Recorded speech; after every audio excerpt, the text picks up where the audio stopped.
Hi. Hi. Can you hear me? Yes, can you hear me? I Okay, hear an perfect. I echo. just connected the microphone to have a better audio and I wanted to check if it's working. Let me hide the sparkles. Okay. We are live with Chris today. How are you, Chris? I'm perfect. Amazing. Perfect. I'm perfect too. Finally, my allergy is better and my face is looking normal again. It was just like blowed up, and I was like, I don't know. I was looking funny, even in Jesse's stream. So I'm so much happier than a few days ago. And I really loved your setup, your background. It looks amazing. Very Thank you. This is colorful. my desk. Nice. Working desk. This is where she creates her trenchers and all the arts. This Mhm. is the factory. So I'm officially starting if you're ready. I'm ready. Okay. Do you wanna introduce yourself? Very long. You will find this is our first, like, video chat, so you will find that Yes. I am Yes. I am extremely chatty. Like, we may have to, like you may have to, like, police me.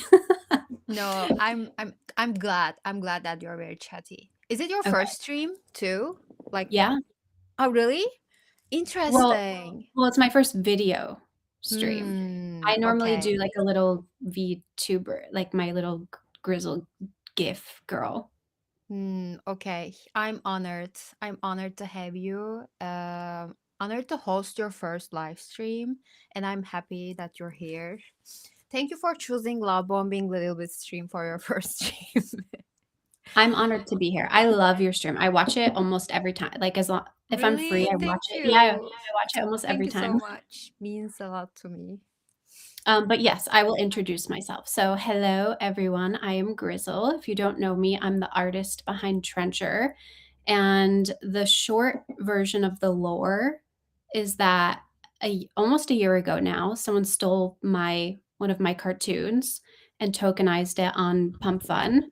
And instead of rejecting it, I just went with it. I took a Yeah, we totally will different get into approach. that. We will get in detail Yeah. about the lore. But yeah, interesting. I don't know it in detail actually. I didn't know that someone stole and launched a token. I was thinking it's like, I don't know. It was belonged to you and you did it, but probably it's not. I just learned it actually when I was doing my research for my questions. You did so And much research. yeah, I did so much research. I did so much research and then I dumped everything to Cloud, thank my quant, and then we created questions together. Thank you, Cloud. I love it. It's just for like outline. I'm not just like asking every question one by one. I just create them to give me an idea and I remember the things that I want to ask, not forget in the stream. Mhm.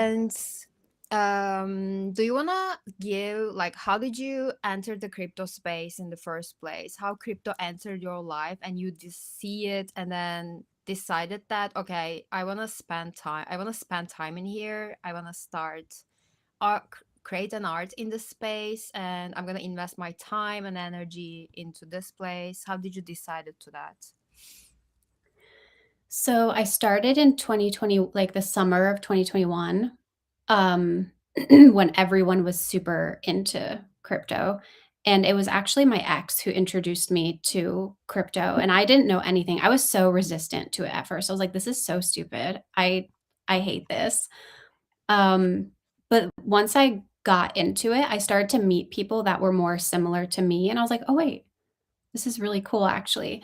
And I started out doing art, in crypto, doing, like, honoraries for people. So, like, one of the first things that I did was, I would do, like, commissions for Goblin Town people, and I would draw their NFT as, like, the full body of it. So that was sort of, like, how I Mm, started to get my foot in the door working with different teams. interesting. I just heard about it. Is it the thing that you created or is it like a side art creation Do you mean thing? Goblin Town? Yeah, Oh, no, Goblin Town was, like, one of the biggest NFT projects in I didn't know that. 2022. Oh my gosh, they were, like, Really? super, super Yeah, they were super popular. They're like they went to, I remember the name, but I have no idea how it looked like. I think I know it. Yeah, it's very ugly. But it's goblins, so it's normal. Okay, I Yeah, remember it right now. they're, So like, okay. cute, Okay, ugly, okay, I yeah. remembered. So yeah, I was really into Goblin Town back then, and I just Mhm. did a bunch of art for them, and then I ended up doing, like, some contract work with their team as well. Mm, So nice. I have a lot of people don't know this about me, but I have worked with, like, so many teams and brands and Mhm. projects in crypto, but a lot of them I have NDAs with, and so I just don't talk about Yeah. them, and some of Yeah, them I yeah. just don't even want to talk about them. Yeah, yeah, It totally was get just like it. yeah, it was just like freelance work that I did. Um, so I've actually done Trencher NFT is actually like the 10th NFT that I've done, but nobody knows what the other ones are because I have NDAs with them. Mhm. So, okay, so the next question is about actually like how you are in this point right now. You're doing your own art, and you did Relaxio too. I don't know if it was under NDA. I just exposed it, but people knew that you were doing Relaxio.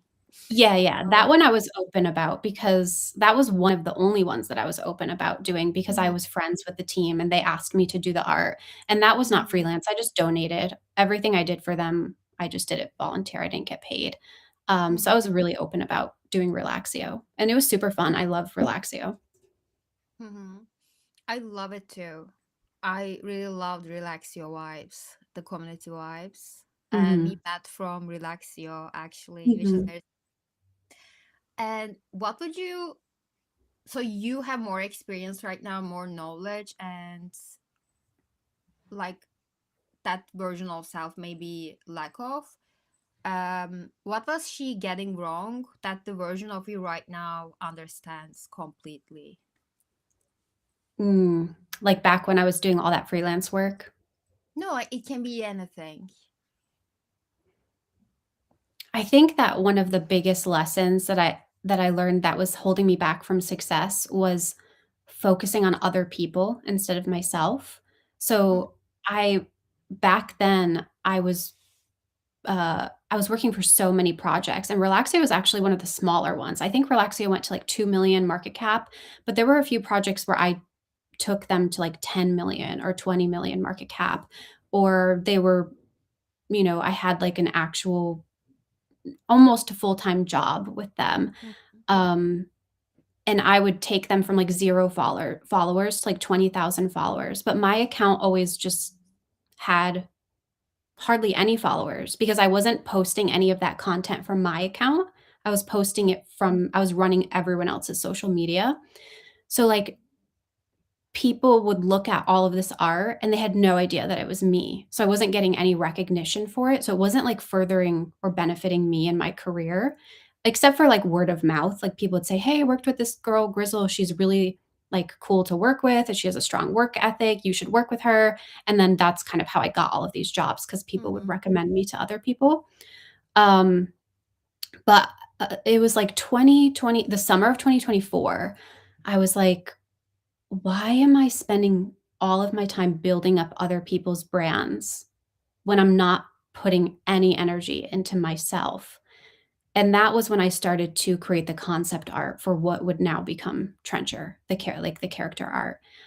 And it's so like funny or ironic or synchronistic or whatever that the first thing that I ever did on my own for me was the first thing that was successful out of all of those projects that I worked for. So it was like, "Oh, I should have just been doing this the whole time. I should have just been focusing on myself and my own like, creating a recognizable brand."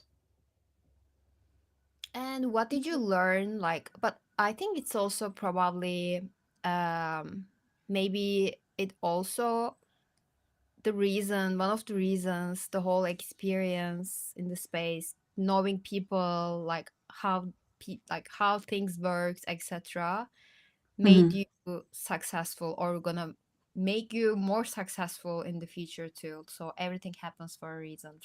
Oh, Everything happens for a 100%. reason. perspective. Uh, 100%. yeah. Because all of those experiences gave me, um Wireless always says this thing, what is it? It's like, luck is when preparation meets opportunity. So it's like when Trencher happened, when it was stolen from me and when I woke up, I just knew what to do because I already had seen what worked for people, what didn't work for people. I had watched artists reject tokens and Mm-hmm. just kill the momentum of Mm-hmm. their own virality. So I had just all of these experiences that helped me just like really hit the ground running once Trencher happened. And Mm-hmm. yeah, if I didn't have any of those experiences, it wouldn't be what it is today. So you were like, okay, well, I know what I'm gonna do. You weren't like, oh, what I'm gonna do right now. You weren't like, okay, I have an idea and I'm gonna do this. You weren't like, oh, what I'm gonna do right now. They stole my heart. It was You both. probably weren't like that. No, it was both. So when I woke up, it was like, it was 100% the craziest day of my life, and it still was, and I don't think anything will ever beat that.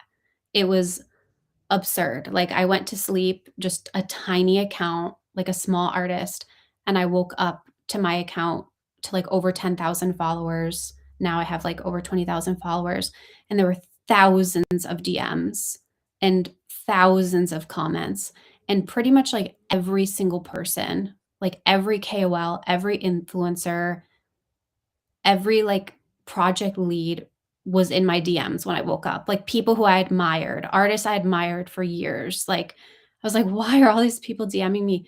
It was and then people were like, "If you don't support this token, we're gonna kill you." Like, it was, like, so much support, but so much, like, also, like, threats of, like, "You have to endorse Pressure. this." So it was Mm-hmm. really, really overwhelming, but my intuition knew what to do. So, like, on the inside, I knew what to do, but I did talk to a lot of people Mm-hmm. before putting out a statement because I wanted to make sure it was the right thing. Mm-hmm. So you were drawing Annons, like the series were called Mhm. Annons, right? Like you were drawing characters, and Trencher was one of them, as I remember. You were drawing bunch of characters, and then you draw Trencher as one of them, and it just that blow up. Well, Trencher was the second one that I drew, so those little Oh, starter pack ones. So the first one yeah. that I drew so before Trencher, I was drawing the Grizzle character. Mm-hmm. So that was, like, the center of my, like, daily comics that I was doing. And they weren't like people were still tokenizing them. Like, people launched before Trencher, people were launching tokens of my art, like, every Mm-hmm. day, but none of them went anywhere. Um, so I created the Grizzle starter pack, like, a week before the Trencher one, and people really liked it, and I was like, "Oh, I should do one where other people can see themselves in the art."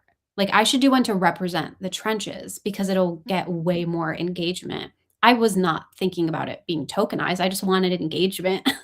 I wanted it to go viral. Um, so that is, like, when I put out the Trencher one, and then Trencher became really popular and people started asking for their own, and that was when I started drawing all of the other, like, Mm-hmm. honorary Trenchers. Yeah. And like you I'm coming up to the current situation right now, but when people see, like, how do you feel when people how did you feel when people start to use Trencher as their PFPs when you launched the NFT collection? From like the day you woke up, like, have you ever thought about like, oh, I woke up that day and then people launched a token. Right now my NFT collection is minting, and it become an NFT collection. It was just a token before. How did you Mhm. felt? I think it was very, like, natural because when Trencher happened, the whole thing of why it was well, I think there's 2 things that, like, made it interesting. I think the story of it being stolen and my response to it is, like, what makes it an interesting story. but I also think that people wanted to see themselves in it, so everyone was like, "Oh, what would my character look like? What would my accessories look like? What would my starter pack look like?" So Hmm. even from the beginning, people were asking me a year ago, begging me for an NFT. So I already knew that people Hmm. wanted their own way to represent themselves with their profile picture. The reason I didn't launch an NFT last year, I was approached by, like, every single NFT launchpad pretty much, like, asking me to launch an NFT with them, but I just none of it felt right. Like, it just didn't feel like the right timing, and it wasn't until Candy Labs, like, pitched me on their product where I was like, "Oh, this is what Trencher is meant to be." This is what it was always meant to be. It was meant to be a character builder where people can design their own character because that's how the story started a Yeah, year this is ago. originally it's also like coming Yeah. from build your own Grizzle Yeah. starter pack, Trencher Yeah. starter pack. Yeah, it's very Exactly. yeah, that's true. Yeah, so to me, it was, like, just It was so natural. composable. Yeah, exactly.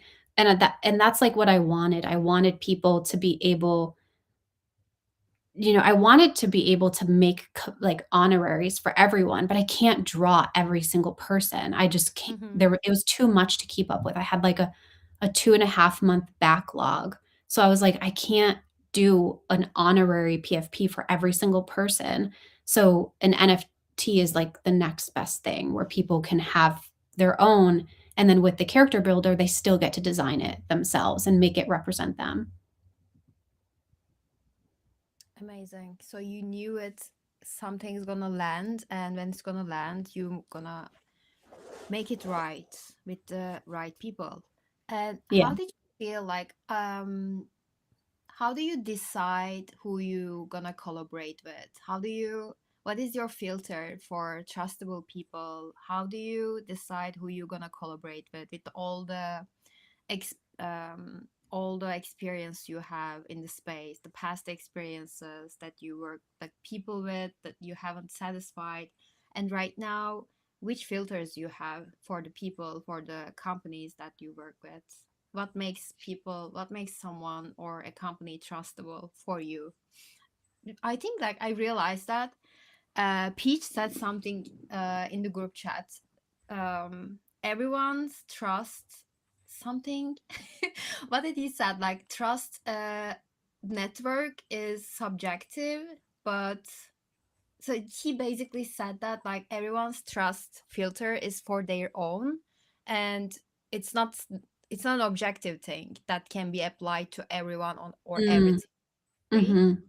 And I really agree with that actually. I wasn't agree with that and I thought about it and it's actually really right. It's like you can't if but maybe someone says about a project or a person that she is or he is like not a trustable person, but in your Mhm, context and in your relationship it's trustable and he's mhm, a reliable person or she's a reliable person for you, maybe not for mhm. them but for you. Right. So it depends on the context and depends on who she is or your relationship and the context of the relationship too.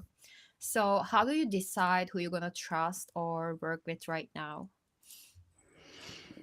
That's a really good question, and I think you asked that question when you interviewed Candy Lab's team, like Taj and Shib Yeah, and Visitor. this actually the whole stream subject is community building, trust building, and brand building. Yeah. This triangle. So I'm Mhm. asking to everyone. Yeah, I was thinking about because I watched that stream that you did with them, and I was thinking about that, and I don't even know if it's something that you could put into words. It really is just like a feeling, like it is just like an Mhm. intuition, and maybe the feeling, I guess, is feeling excited. For me, when I talk to someone and I feel excited, then I know it's, like, aligned with me, versus if I'm like, "Ooh, I don't maybe." If it's a maybe, then it's a no. Um, so yeah, I don't know, I just really go off of my intuition of, like, who I feel just is energetically, like, vibing with me.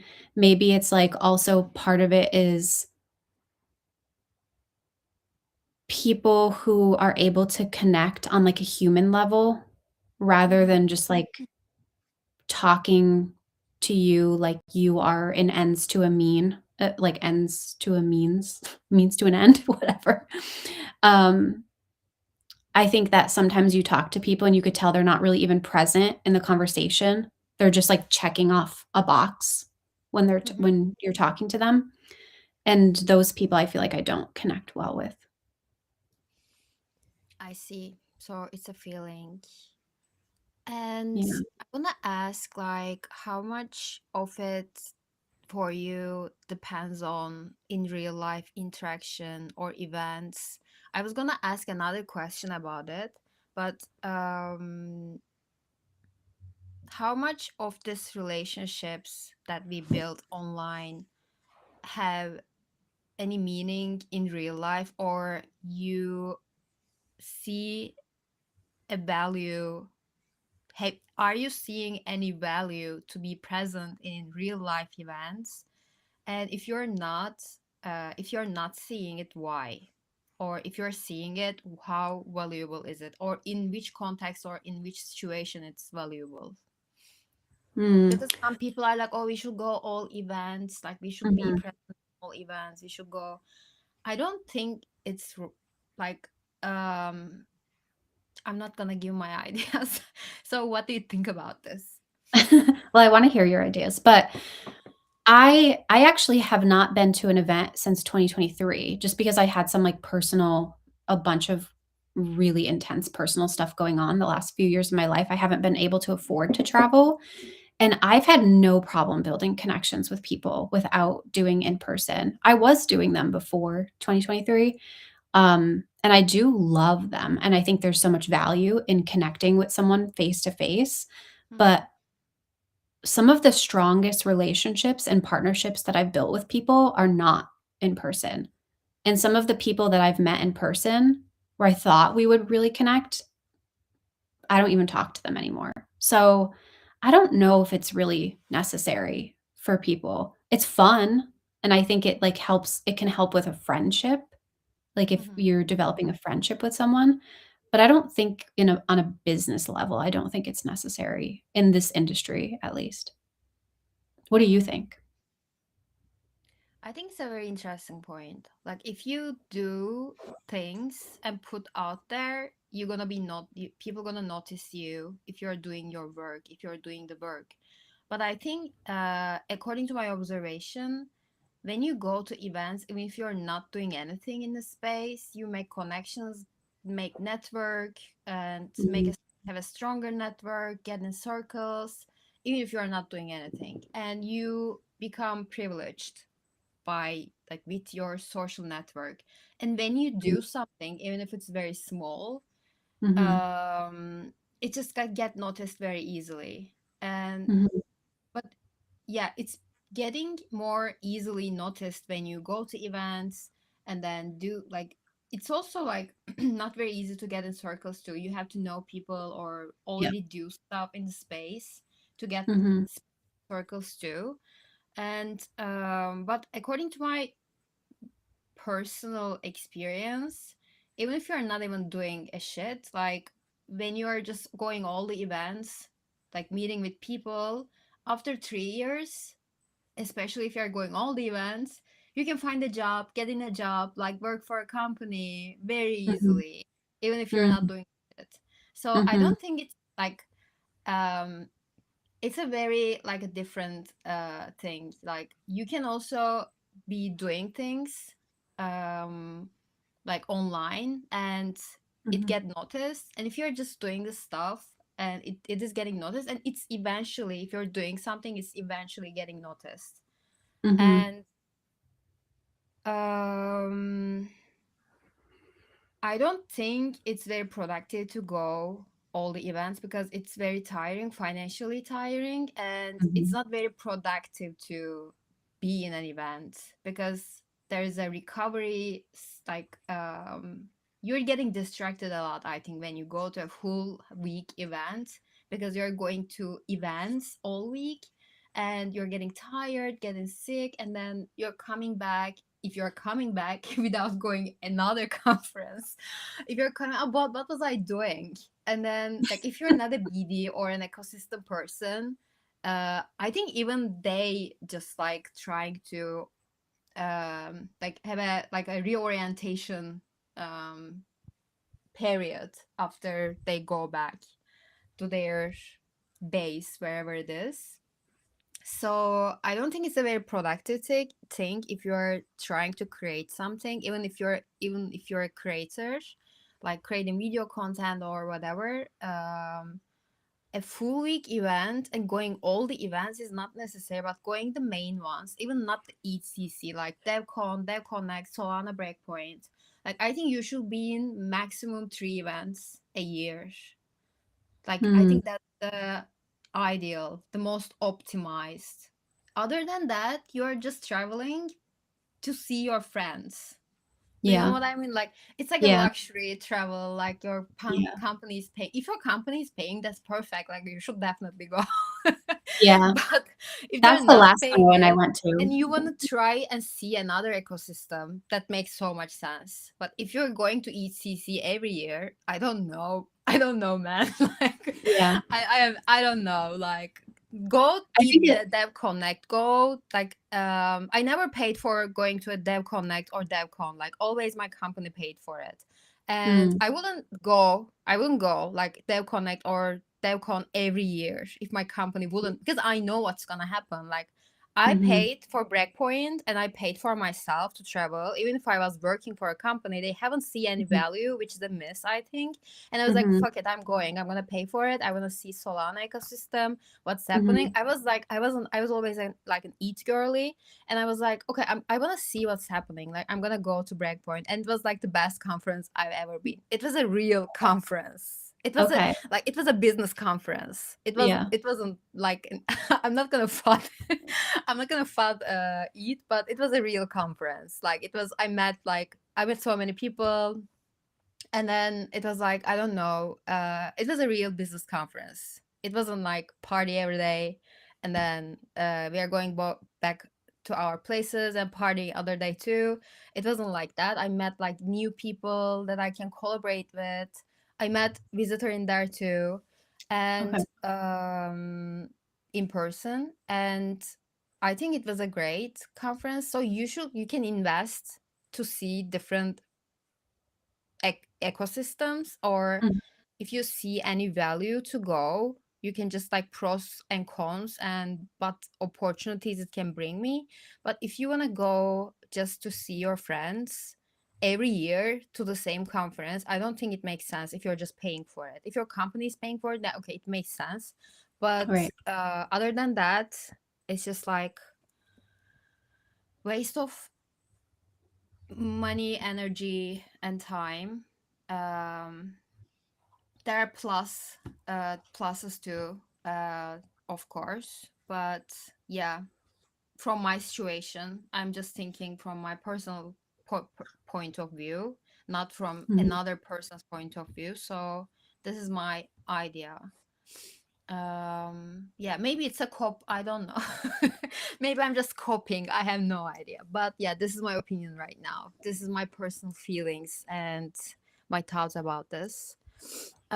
I But feel like I events will are. have to get back to you on it Hmm? because I will have to like we could circle back to this because Yeah, I'm I want to hoping talk this about it year. and process it too. I was like pro events person, and then I Mhm. was like, this is actually really, not everyone can go all the events. Like not Yeah. everyone like can be able to go events, and I don't think it creates an equal context for like since we are building like a permissionless, Mhm. decentralized ecosystem. So I don't think it creates equal opportunities or like um just represents what people are saying or trying to do. So it's like becoming the already existing industries, um another version of it on chain, because like Mhm. in startup ecosystem you already have to be in some circles things are happening behind closed doors in cabals, and if it's gonna happen in that way in crypto, it doesn't make any sense to me, because like I'm actually here because I'm impressed by all the Bitcoin white paper, like all the idealistic things happening. Right. I haven't came here just to have a financial gain, but I was like very interested in the, it's that right now, but decentralized voting, decentralized governance, funding, and I was working for that project when I get in, and it's like nothing, it doesn't mean anything right now, but I think it should be different. This platform, like the whole blockchain industry, should be different than already existing Mhm. one, all the existing mainstream technology startup San Francisco culture. Mhm. So yeah, this is my idea. I think We that can the make a stream past about this. Yeah. I think in the past, like, when I went to events, I've only been to ones in the US, like NFT NYC, Art Basel, and South by Hmm. Southwest. Um, and I was still kind of a small artist, so I'm wondering if now, if I like, hopefully this year I could afford to travel, or maybe next year I could afford to travel. I wonder if I would have a different experience, and then my mind would be changed of being like, "No, actually, this is more necessary than I thought that it was." But right now, I don't feel like it's super necessary. Yeah, especially in your context, like I don't think like you have to be in an event to build your reputation or your social capital or anything. My question was like for general, what do you think about it? And it, if it's affects if you trust someone or not, because like I think it's Mhm, trust someone you met in person mhm, to get the vibe, because like you naturally under get the vibe, like know them when you talk with them in person, mhm, and some people are not actually authentically themselves online, they're just like actually building a persona and mm, just like acting, not being themselves mhm. 100%. It's not possible. But yeah, when you meet them in person, yeah, I actually have very funny stories about like Yeah. yeah, it's also interesting. I think in terms of Oh, yeah, that, I think it's yeah, very beneficial. for sure. Like for example, I hate someone online and then I'm talking with them in a place and they're like, I'm you're gonna hate me when I say but who am I? But I'm this person. They're like, what the fuck? That's so I funny. was like, I had a few cases and I shocked, like this is not possible. The case, but a few cases that I said, like a thing like this. So I think it's also in terms of that experiences, I think it just enriches your um comprehension of the space and Yeah. how diverse the spaces and how things can differ online and in real life. And Mhm. also like it's also part of the people, like I was gosh, mm, whatever, it's another question, but so yeah, it just like makes things more complicated and makes you think about how much of a person online is real, or what is real or what is not. Yeah. But yeah, I think it's both necessary to go to events and also unnecessary. Some of them are Yeah. like completely unnecessary, and I think some of them very important for the whole crypto culture and for like a specific ecosystem. So yeah, it Yeah, depends. I think you bring up a good point, though, in terms of people, like, putting on a certain persona, and that's really not who they are, because a lot of people do that online. So for me, it's not, I can't always afford to travel, but it's super important to me that I get on calls with people. Like, every single person that I'm connected with in the space, I do regular, like, voice chats with them or just calls, because I do think that when you're talking to somebody, like, face to face on a video call Mhm. or over voice, you get a better, it's harder for them to fake whatever persona they're putting on, for sure. Interesting. Yeah. For me, for example, it's actually being in front of a computer and talking to a camera, it's much more difficult than being in person and talking with someone. I get used to it in time, but in Mhm. pandemic and like until this year actually, I was like feeling so weird and I was probably acting weird in the meetings sometimes, but I don't know. I maybe I'm just making it up. I have no idea. I haven't get No, any no. feedback like this, but I'm not normal. Like I can't be myself like as I am in person. So I was No, always feeling restricted, yeah. and it feels weird like to talk to a computer like all the time, like to talk with someone from my teammate, or I don't know, make all of my communication Mhm. through video calls. I was like being uncomfortable with it. I think I'm doing so much better by doing live streaming and stuff.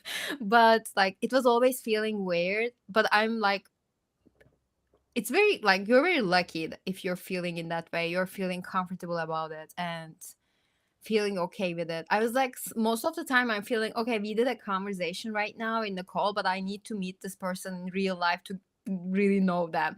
I always feel like this. At some point, I need to meet with them and then get to know. Even if I'm not consciously thinking about it, I feel like, okay, I need to meet with this person too in real life. In somewhere in my mind, I'm also thinking I need to meet with Grizz in real life. Okay, we met in conversation, we met like we made a space, we made a like a live stream, Google Meets, and then now we need to meet in real life. This needs to happen. Like this is the Yeah. next step. It's not ever finishing. Like it's just like something is missing, you know? Like there's a Yeah. progress bar and it's not finished. Like we need to meet. Yeah. No, I I feel totally like that. agree. I think that meeting face to face is definitely, like, the most ideal outcome. I think that, like, video is just second best to that. But, like, Mhm. definitely video or even voice call is better than DMing with somebody or just reply being in somebody's replies.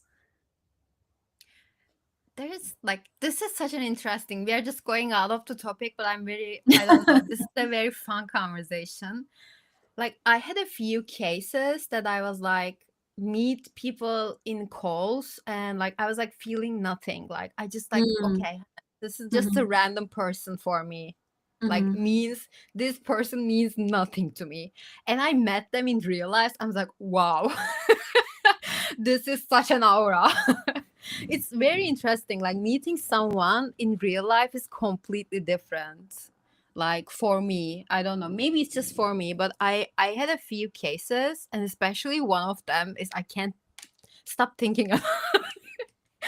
So Bad or yeah, good? this is very different. Like very different. I was like, wow, okay, like interesting. I was like, I had a few cases like this. Like interesting. So Something that me. I've noticed meeting people in person is that a lot of people have, like, really big personalities online, and then you meet them in person, and they just don't talk. They're either really shy or they act almost, like, pretentious, like they're too good to, like, talk to other people, and then they, like, put themselves in the corner of the room, and I'm like, "You are such a huge personality online, like, why are you over there not talking to anyone?" Yeah, that's very interesting too. Yeah, I have few friends like that. Yeah. They're completely different. I'm not gonna say autistic, Yeah. but Yeah. like completely different. Yeah. But that's the thing. Like, I think people become more expressive online. That they hide the part of themselves, become more visible online, or just like um this is like theater kids. Like it is the same like with theater people too, like who are more talented for theater. Like more introverted, like if you're an introverted person, probably you are more talented to be on the stage and act. This was like always, this is the literally the first main rule for like in theater schools. Like introverted people become like the best, like the getting the whatever, like star role, the first role in the theaters. Like they're very talented because they, I don't know what is happening, but like they're Yeah. becoming the character. Like they're turning, Right. they can act in a way because like probably they're not acting like themselves, but they're getting into another person's skin and they become like, okay, I'm not myself right now. I can act whatever I want, however I want. Right. Interesting. And maybe that's why that is the case in crypto, because in a way, these like pseudonyms in the like anonymous profile pictures is in a way putting on a performance. So people do sort of act really different online than they are in person. I think that's also why you get those people who are like they'll block you online and they hate you, but then you meet them in person, they're like, "Oops, sorry." This is a very interesting psychological doctorate thesis. That will be a really interesting psychological doctorate thesis, actually. Academic Actually, you know thesis. what? One of your questions, which you didn't ask, of like what I think you asked like I'm what gonna I ask was all of it. doing I'm before just I was in checking. We are crypto. going back. We are circling back to the our main subject. What was that? What were you saying? So before I went full-time art in crypto, I was a therapist. So maybe that's why we're having this conversation. Are you serious? You study psychology? Yeah. Oh my For I was god. yeah. You're a therapist. Mhm. Oh my god. This is so funny. Very interesting. Yeah. Okay, I need to make up a question very quickly. Let me should I ask my questions or just like ask how did This you is gonna be a decided to be therapy an session. artist? No. How did you decided to be an artist? Like did you Okay, so inspire this from one of your cause what does it called? Like patients or No. So I counselors? actually this is a crazy story. So I was homeschooled and I went to college when I was 16. So was I didn't know I was 16. I didn't know like what to pick. So I got an associate's degree first and then I went to art school and I got like a certificate. I didn't get a full like Mm-hmm. bachelor's or master's degree. And then I decided to switch to psychology and social work. Um, and that is why I was living in Cambodia. I was doing an internship there. But eventually I went back to art. So I started in art, then I switched, and then I went back to art. And now I'm where I'm Interesting. supposed to be. Yeah. Where you're supposed to be, yeah. Being a therapist is It very was hard. very depressing. Yes, it was depressing. I don't know, you have I'm not gonna I'm not gonna say it, but like you probably shouldn't have a normal mental state to be a therapist. Like it's not a normal thing that you can do. I don't know. I also studied psychology and I know that like I never want to be. I just wondered like the human nature and society, how society works, etc. I knew that I'm never Mhm. gonna be a therapist. And I was like, none of the people in the class was normal. every every girl, every guy was like insane. Like there was no, but I been to therapy. I just actually graduated this year from therapy. And my therapist was great too. Shout out my therapist if he's Shout watching out. Shout out. this.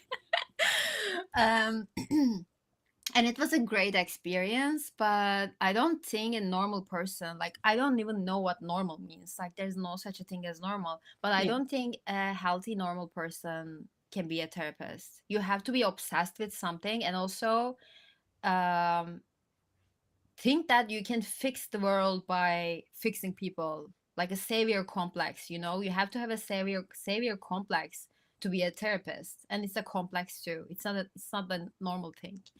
So, and yeah, and most of these people know that the most psychological issues are actually rooted in very meta level societal issues they are related to. So they can't, if they can't solve that in a meta level, Mhm. nothing is gonna be solved like permanently. Yeah. So, and these people know this, but still insist on being a therapist. So I don't know. Maybe they don't know, but I know like that. I know like, but I know that they know. Probably they know, and I don't know if they keep doing it. It's not a healthy state of mind. I also talk about it with my therapist. I I would don't also think you're a argue normal person. I would argue that people in crypto are not in a healthy state of mind or Yeah, yeah, exactly, exactly. That's the same situation. yeah.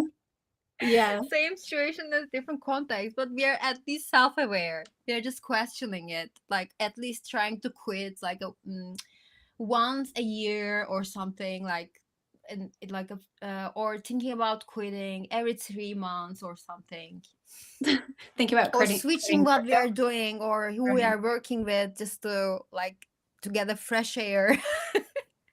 So yeah, this is the same actually. Crypto people are more insane than therapists, probably. 100%.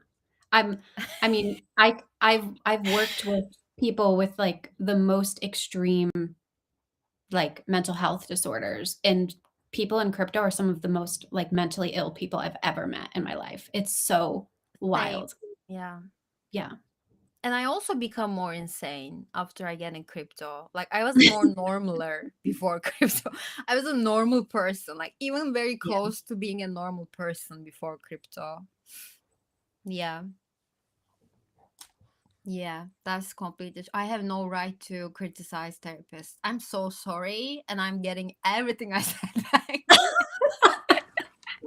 I have no right to speak in this position. No, it I'm is true though. literally live streaming on crypto Twitter right now. What am I even doing with my life? Yeah, same. No. It's like my position right now is completely different than yours. So okay, we are going back to your questions. This is Okay. a very serious stream. Okay. So okay, so I'm going back to the experience. Like you posted the art, like and thinking that this is gonna get the most, like the weirdest thing can happen. This is gonna go viral. You were thinking like this on your mind. Yeah. And then you woke up to a world, someone deployed a token, and you were like, oh, what I'm gonna do? Oh, maybe I should do that and talk with people. Yeah. And you decided that you posted about it actually, right? This is a gift, like for Mhm. an artist, and it is good that there is a token in the hands of the community of Trencher, Mhm. and it's actually very mature read of the situation. And um how did you actually feel in the first few hours? You already said that, like you said that Mhm. you like considered what you're gonna do and talk with people, and actually which idea and or which thought initially changed that this is not a like quote unquote theft, but it is actually a good thing. Okay, so the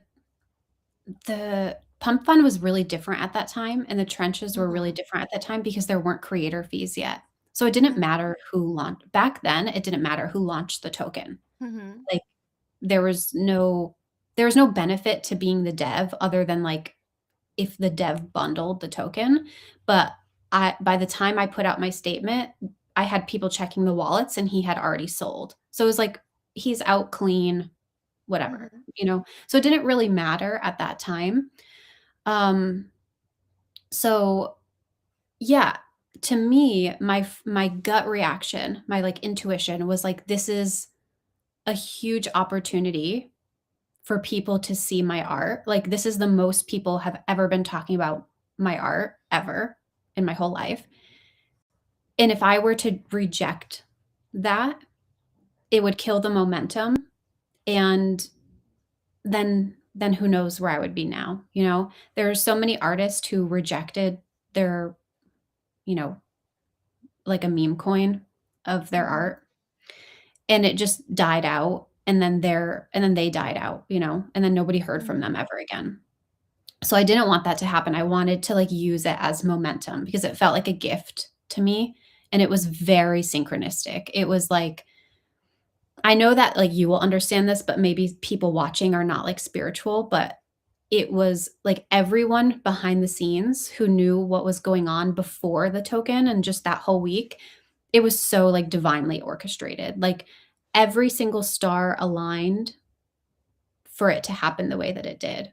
Because like even for Alon to comment on it in that week prior, because that's why it went viral, because Alon commented on it. But in that week prior, something else happened, which I'm not even gonna get into. It's such a long story, but I was No, already please on get Alon. in. Please get. I want to know everything. Everyone want to know everything. Please give the whole story. I didn't know Ellen commented on it, and then it got viral too. I don't know anything. Explain everything. Okay, so this is controversial what I'm gonna say, and I've never talked about this before. Yeah, this is what we are doing this live stream, to say controversial things and lead Oh like my God, cause some chaos. I always say controversial things. I get myself in trouble. Okay, so basically, that is the week that Zora came out with their like coin everything. You Mhm. remember that where it was like just coin They it. were trying to build Pump.Fun. Yes. And I was like kind of trash talking them online. You And have me so and much right to talk about the trash talk about Zora. and me and Jesse like made up. Like, you know, we took it to the DMs and we hashed it out and we're cool now. But like we were, you know, we were going at it on the timeline. So because of that, I They're was not on even a lot. on base right now. They just moved to Solana. No, they just moved Yeah. to Solana. But because of that, because I was kind of like defending Pump Fun and like trash talking Zora, sorry Zora, but I was on Alon's radar and he thought my posts were like funny because Wireless sent them to him. So he started liking my posts that week. So he saw the comic when it came out and he commented on it. So like there were so many little things that just happened. I love hating the mutual, how people like meet in the same place by hating the same things. I love it. I think this is so romantic. Oh my gosh, that's so funny you say that because Oh I my was god, talking. we hate the same things. We should be best Yeah. friends. But anyways, yeah, that's kind of it was just really weird. Everything that happened the way that it did, it was just very weird. Mhm. And then okay, so then everything happened. I put out my statement.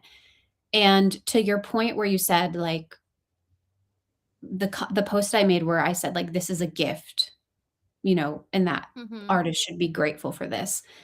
I stand by that statement at the time, but I would not say the same today with creator fees.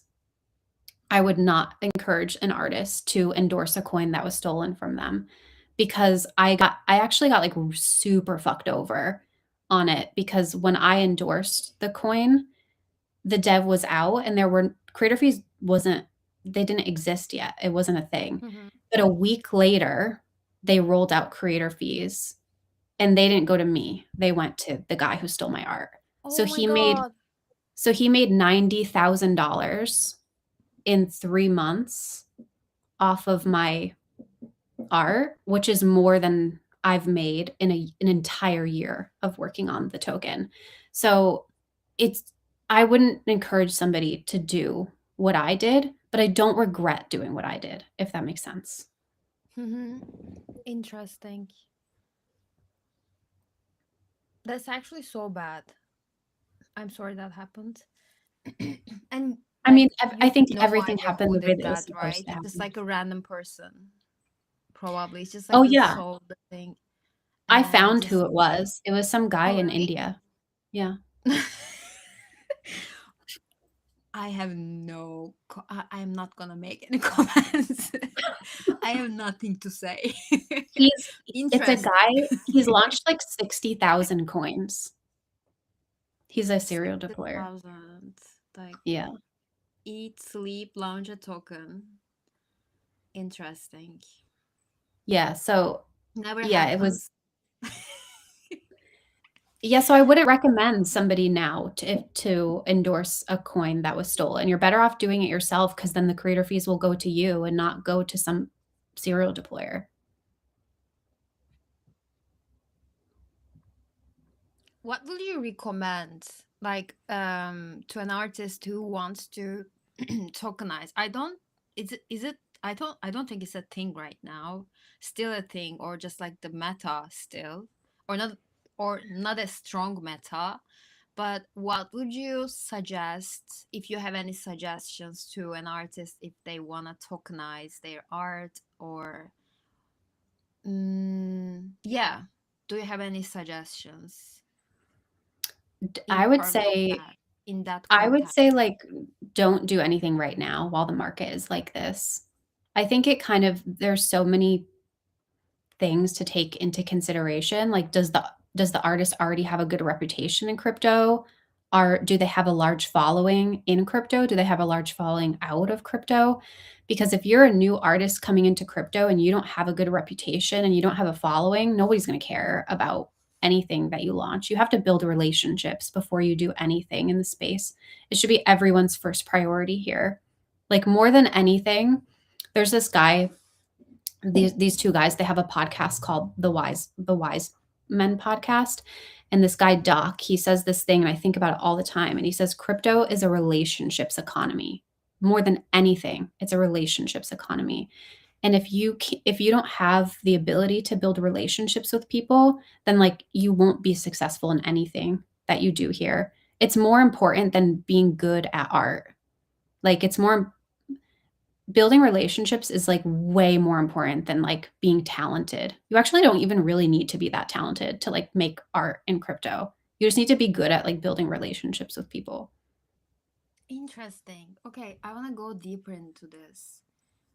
Um, like, because this is the point of the whole podcast series that I'm doing, like how important to show how important the relationships are and Yeah. in which context and which in which situations it's built in crypto context.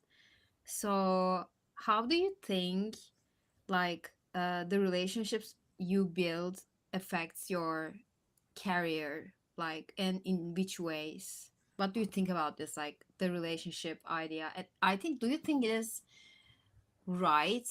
Like, there's nothing you can categorize something as right or wrong, but in which context it is making things like puts people in a disadvantageous place, like that make I'm like making things unprofessional and maybe not reliable or sustainable. And in which situations you think the whole crypto sector depends on actually how good you are building relationships and sustaining them, like in different, like pros and cons, in short. If I I think it's the most summarize. important thing. I think relationships are the most important thing. I've had so many artists come to me, like who've launched tokens on Pump Fun or who want to launch tokens on Pump Fun or just who are making art through NFTs. And they're like, how can I do what you did? Or they'll be like, oh, I've been doing art for a whole year and nobody notices me. I'm like, a year is not a long time. I was doing art for 4 years every single day before anyone noticed me.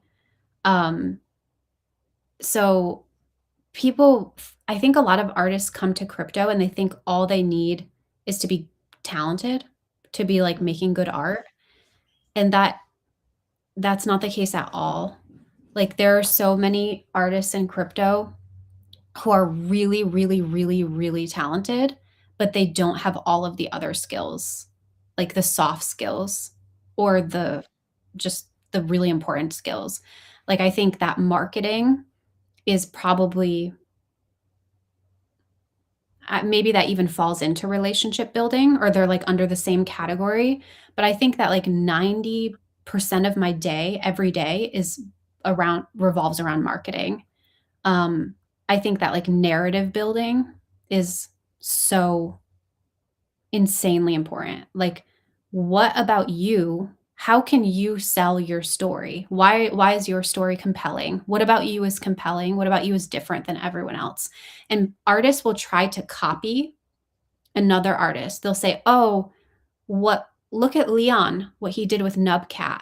He drew a cute little cartoon cat and it's so popular. So I'm going to draw a cute little cartoon animal too. Why doesn't anyone like it?" Well, what Leon does is so much bigger than just drawing a cartoon cat, you know? So you have to be good at marketing, you have to be able to sell a narrative, you have to be able to, like, build partnerships and collaborations. Like, in crypto, if you can't land, like, brand partnerships and get, like, features and collaborations, you you won't have any momentum whatsoever. I think it's like one of the most important skills to have is to be able to collaborate and work with people. And if you're just like stuck doing your own thing and all you care about is just posting art, that is just a teeny tiny little piece of like what you need to be successful. I think you need to like know how to do strategic planning. You need to know how to, I don't know, there's so many skills. There's so many things that you need than just art. It's like the least important thing. Yeah. The relationships are important in like in every sector or in maybe every context, but in crypto it's like the foundation Yeah, it that you really need. is. In even if it's like just online on crypto Twitter, the followers, mutuals, like the trust indicators are mutuals, Yeah. for I think example. that that's a good point that you just brought up, and I think maybe that's why relationships in crypto are so much more important than other industries. Obviously, relationships are important everywhere. Like, if you are a popular artist on Instagram, you still need to know how to land brand deals, and you need to be able to build relationships. But in crypto, it's way more important, and I think it's because of what you just said about reputation. It's about like trust. So it's like if this artist or this person, whoever, is able to build trust with Coinbase, MoonPay, Kraken, Pump Fun, and all of these projects, they just have a higher trust meter. And that is so Mhm. important in crypto because of how much like evil, grifting, scamming there is here. But like in the other side of the thing, like the big companies can also rug you too. Yeah. They did in the past. So I don't think, maybe like my personal opinion, building relationships with big companies, from my observation too, like there are two kinds of people in crypto. One, from my observation, playing to industry. Two, playing to not playing but focusing on building relationships Mhm. instead of playing to big companies, like I think industry people, like industry, not industry people, but people who are, for example, Peach is calling them carrierists, like people who mm, are focused on mhm, doing carriers in companies. Like mhm, everyone, okay, wants to have a carrier, like, but it's a different person. It's more like a commercial.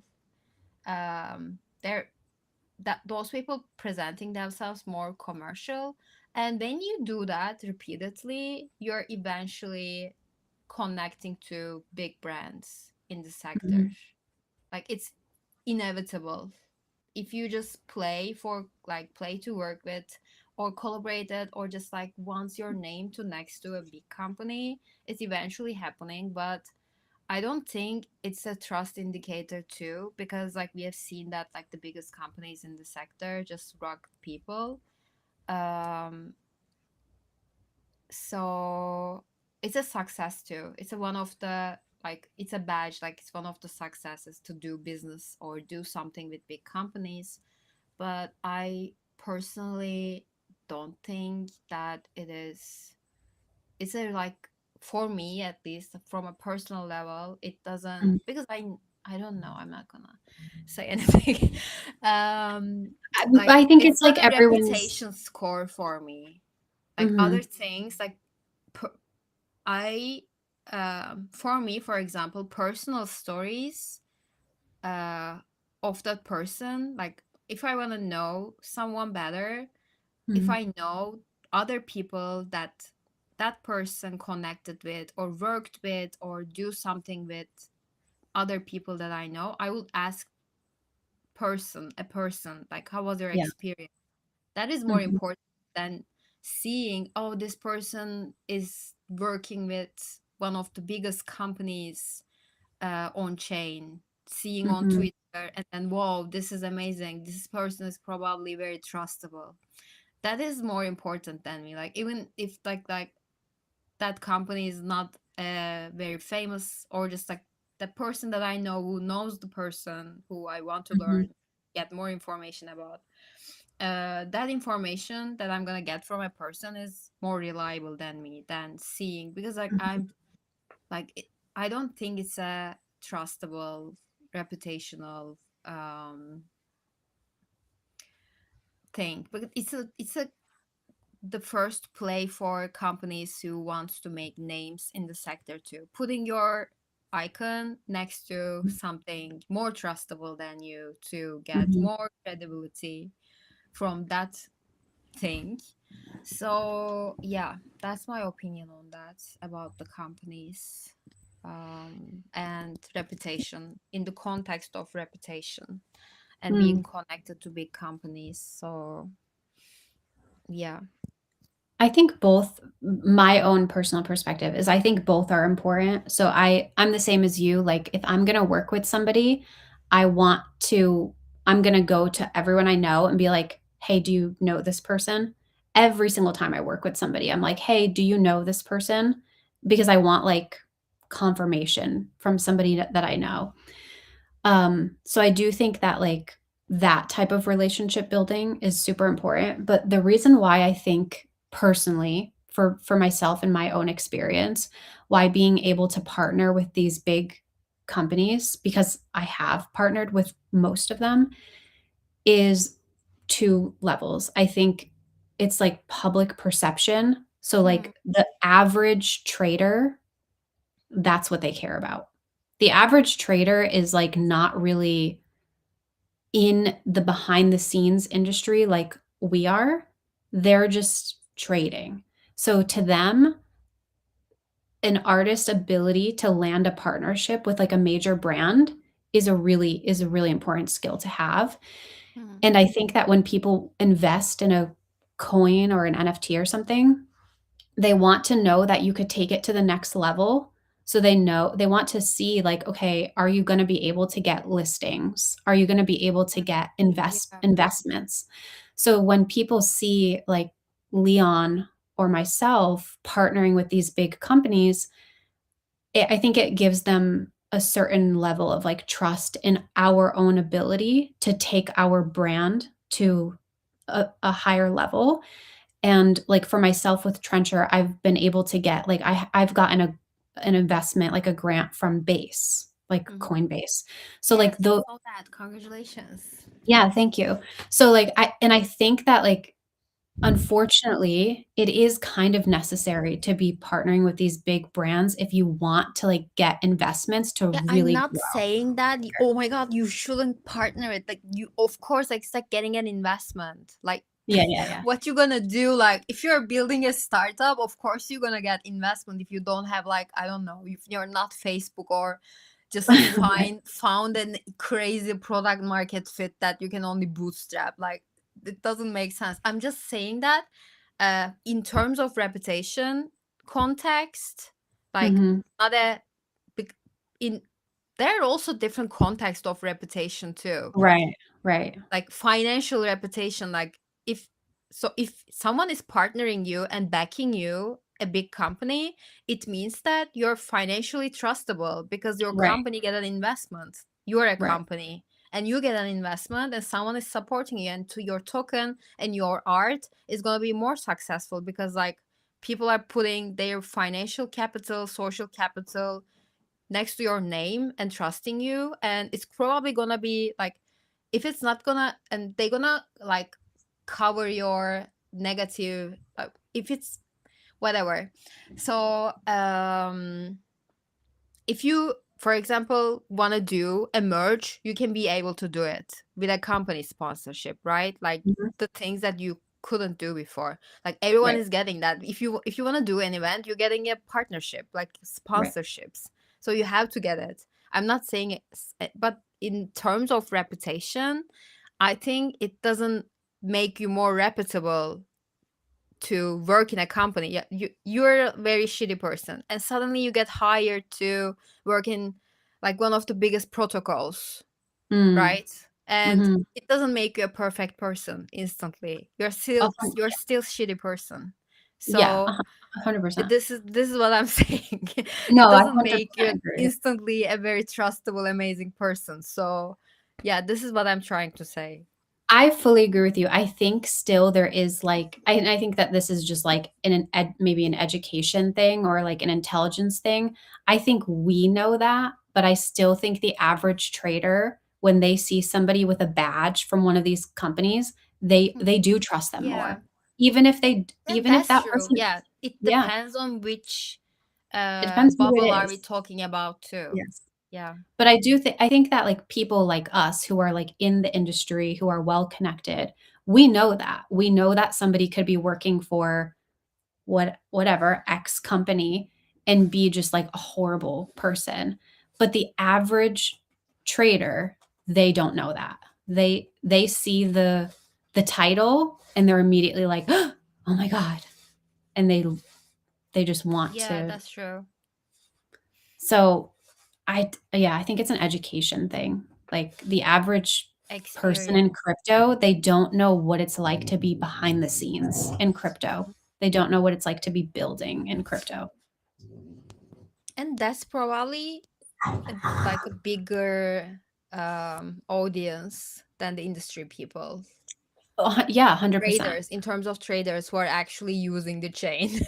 Right, 100%. And there's And also it's another part of it, like yeah. how many percent of the people working in the industry are actually doing anything on chain or have done anything on chain, lost money, or I don't know, even bridged.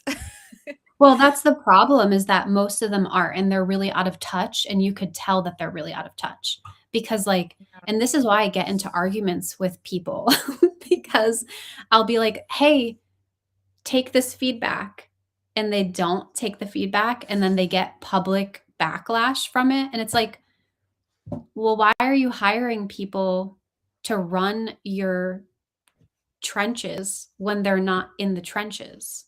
You know? It's a totally different. Very true. And, like, I have friends who are really, really just, like, the best So in the true, industry. Queen. So true. There are Yeah, entire companies like this.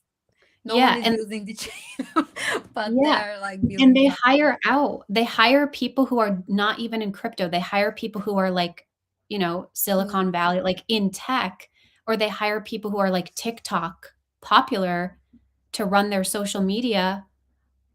Running a TikTok is It's not the definitely same thing different. as being in crypto Twitter. It's unhinged here. It's absolutely unhinged, Yeah. and they're Because not like they hiring. want to be in TikTok, like they want to get out of crypto Twitter jail and being on Instagram, being on TikTok. And they think that bringing a TikTok influencer, hiring a TikTok influencer just instantly make normal people interested in crypto because they hired that person. But it's and they like, from my experience, like I worked in social media and company talk with companies, and they hate crypto Twitter. Like they Yeah, actually hate the culture yeah, and everything. They're 100%. like, we're gonna go out from crypto Twitter. We need to leave this place and just like go to the sunshine, sunny lands of TikTok and Instagram. They're thinking like this, but you have to adopt the culture and know people who are actually using the chain, the people you hate actually on crypto Twitter. So they are the people who's gonna make the thing that you are building mainstream, if they want to make it, like if they want to make it. So I think starting from people who are actually using the product, who is on crypto Twitter, is the like thing that makes sense. But they just Mhm. like, yeah, they want to hire TikTok influencers and hate crypto Twitter and get out of Mhm. crypto Twitter these Yeah. days. Yeah, interesting. Interesting. Yeah, the industry has like a completely different point of view, especially if they're not coming from crypto Twitter. Like they're coming from tech companies, from startups, or outside Yeah. of the industry. They completely have different ideas about what should have happened and how things should be. So, have you ever worked with this or have you ever worked with people who are coming from different industries, or like coming from a startup background, completely different point of view, and you had to meet in the middle or explain and educate them, etc.? Mm, not really. I have worked on teams where there were those people, but they were on the tech side where I was on the Mhm. art side, so I didn't really have to interact with them. But, like, I did meet them in person, and I was just like, "They're so pretentious." Like, when you meet those people in person, they just, like, don't even wanna interact. They're totally a different personality. Yeah, wishing those people very well. And um another question. I think we are running out of time. How many hours? Oh wow, 1.5 hour already. I'm so sorry. Should we do I mean, there's only one person in the chat, so we can give that Oh person the yes, NFT we and the trade. giveaway time. Should we do We the can do a giveaway or just part give it to this two. Part person? two. We should do a part two a few weeks later after you get rest from this stream. I wanna ask the other questions too. Okay, we could do a part 2, but I think we should Or give I the can write an NFT to this article. person. Okay, giveaway time, guys. Let me put the chat. Oh my god, we have so many people in the chat. And I haven't we should okay, I think it's on the screen right now. How do you want to do it? Wait, where are you seeing that? Can you see it? You can't? No, I can see it now, but when I look in the chat on Twitter, there's just one person. What chat is this? So many people. I think it's on Kick, Twitter. From Oh. my we are streaming from different accounts at the same time. Oh, okay. Yeah, you Hi, connected, everyone. me connected from two accounts, and YouTube, Okay. Twitch, Kick connected. We are your idol. What are you? Blue is in the chat. Bulky.soul, Chococo, How many people are in Retarded there? Blue Cat, Nope. Will Mac Fletcher, and let me look at this from here. Let me send it to you. Can you see the chat? You can't? No, I can now. I Uh, can. no, like in the sidebar of the Oh, screen. You let me can't? check. Let me see. Show on stream. Oh, I do see it now over Okay, here. Okay. perfect. I was gonna send the screenshot. I'm just trying to count how many people. 1, 2. I was gonna see if there wasn't a lot. I can give 1 to each, but no, there's a lot actually, so we'll have to just pick 1. We have so many people in the chat.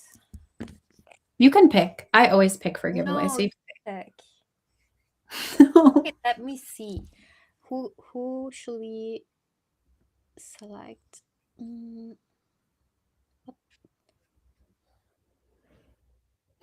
I know a few people, so let me check the profiles.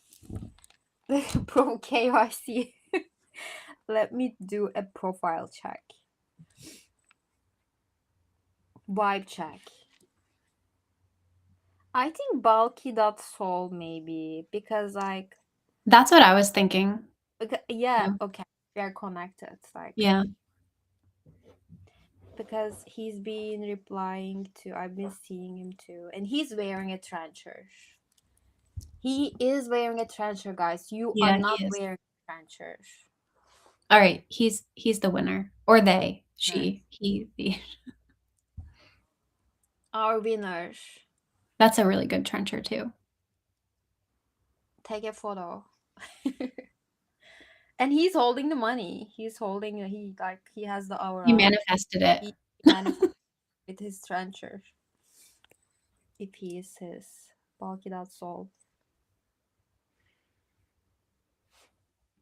He's such a fan. He's retweeting the stream and the Grace post, the poster, everything. He's a big trencher supporter here.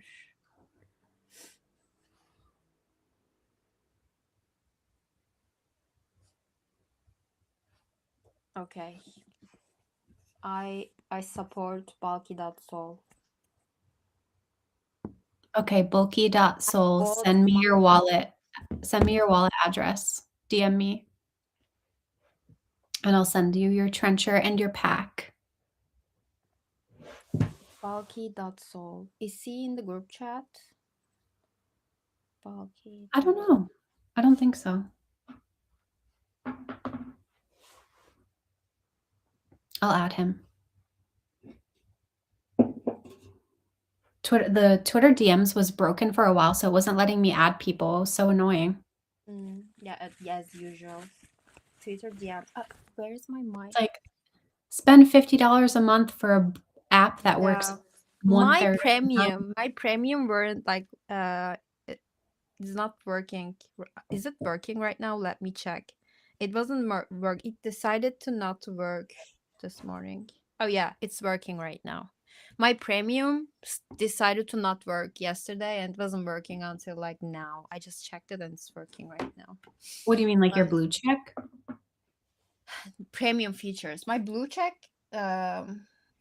didn't disappear, but I couldn't edit my post. I couldn't put anything to my highlight. Like the premium, I couldn't even open the premium features. I was gonna check the analytics because it was saying that I have like my analytics was getting better, and I clicked it, and then it didn't open. I was like, Oh. okay, like I noticed that yesterday, and then I tried to edit my tweet today, and I couldn't. And I decided that I checked that there is like a problem with the premium features. So Yeah, but it fixed. all the time. But it fixed. Thank you, Nikita. What do you think? What do you think about this is the last question and then we're gonna close. We're gonna Okay. close the stream. What do you think about the current algorithm and crypto Twitter? I don't understand algorithms, but I do understand that it sucks. Like It my changed, engagement, right? I had 100%. I had no problem with an algorithm before. Like I was like, okay, whatever. Just like get used to it. Like stop talking about the algorithm change. I was always like this. I was like nonchalant about it. But this I feel like a personal attack to me. No, 100%. I'm 100% convinced, and no one could convince me otherwise, that they are targeting people who are talking about crypto, because my engagement is, and everyone that I've talked to's engagement is down, and there's no reason why the engagement should be down that much. Yeah, that's the main point I guess I'm hating. And the second biggest thing why I'm hating the current algorithm is on my For You page, if I'm not switching to following page, I can't see anyone. I'm just seeing random people. Yeah. No, Before my that, I had a entire little circle, like I was engaging. I was yeah, just me replying too. to all each other tweets. We were living in a village, like a small village of crypto Yeah, Twitter, and we were yeah, engaging with each other. Right now, I can't see anyone. If I'm like maniac, like liking their tweets or just replying to them, like a maniac person. But other than that, I'm not seeing anyone. Like I feel like I'm in a different city, like I'm lost. yeah, I'm just seeing very popular people on my timeline, which is like we who are building the AI supercomputers, like doing amazing portfolios that I can't even get close. They just this I'm just in a different world like right now, and I'm just seeing them. And other than that, I'm just like if I liked your tweets like recently, I started to see you, and then yeah. if I stop liking your tweets for two Or even a days, d I'm just yeah, not seeing anyone same, again. same. So Yesterday, I I'm afraid right now, and I'm liking the people that I know and see on the yeah, timeline so that I can see them, like I can be able to see them again. 100%. Yesterday, I liked a post about one post about Dune, about the new Dune 3 trailer, and Mm-hmm. every single post on my feed, yes, all day yesterday and today was all Dune. Not a single thing other than Dune. It was all Dune. And I'm like, "Oh my god, why can't you just balance it out a little bit?" But, like, Wireless is my best friend, like, we talk all day, every day. I have notifications on for her, I don't even see her posts unless I go to her profile. So it's just absurd. I think you have to have notifications on for people, and even then, Um, you have to click the notification. yeah, that's also very weird. Like if I don't know people, like for example, I will open your notifications, but I want to see some people's tweets too. But Yeah. I will feel weird like to open their notifications. Like I don't know. It's very Why? to open a notification of someone. I don't know. We are not on that level like most of the people. I will open for a few people, but I can't open for everyone that I want to see on my timeline. Yeah, that's too many. Yeah, that will be interesting. That will make me feel like trigger my attachment problems. Yeah, I mean, I think that they need to fix it or else, like, we're doomed because Yeah. it's actually, like, it's actually really deeply affecting crypto Twitter and, like, the ability to properly trade things because we're not Yeah, really maybe it's seeing intentional. Maybe it's intentional. I don't think 100% it it's intentional. likes crypto Twitter. I He don't think hates it crypto. likes it. He Yeah. hates it. He is bitter towards it. He has, like he's bitter from his time here. I mean, look at Nub. It's so messed up what they've done with Yeah, Nub. he hates like prediction markets too. He hates like the Yeah. everything related to crypto right now or gambling in general. Hmm. Yeah, Yeah. it needs to And be actually it that's needs to be why that's why I switched to other platforms like open like Instagram account for love bombing, TikTok account, Substack, YouTube. That's the reason like the whole algorithm change is so fucked up, and it's making my whole internet experience, which is like not, it was 90% of my time on crypto Twitter. So I just switched to other platforms just because how much I hate the current version of it. Maybe it's gonna benefit me in the long term, since I'm Yeah, like diversifying it, I like and yeah, doing other things right now. But I'm really sad about it. Like it's yeah. like yeah, things have changed, and I feel nostalgic about it. And thank you so much for joining and spending all of your time or all your evening in my stream. Thank you for Please having come me. I love again. chatting with you. This was so Really, fun. thank you so much for taking like all of your time, all of your afternoon. Um, and it was amazing to talk with you and get to know you better and be host your first live stream. And it was our first meeting conversation too. Yeah. So yeah, see you in the next one. Do you want to say anything before we finish? No, I just want to say thank you so much for everything that you're doing. I love what you're building. I love what you're doing with love bombing. I think you're like one of the most pleasant people to interact with, and I think that's why your interviews are so good, because like it's not like an interview. It's just like it's a conversation. It feels so comfortable to talk to you, and I would love to come back on and chat with you again. Thank you so much. It means a lot to me. And you know me for a really long time. I was afraid of talking in the spaces. I couldn't even. I was like, we not be able to come to the stage and open my mic. So huge improvement. Yeah, huge. Yeah. See you in the part 2. All right. And love you, See you in person. Chris.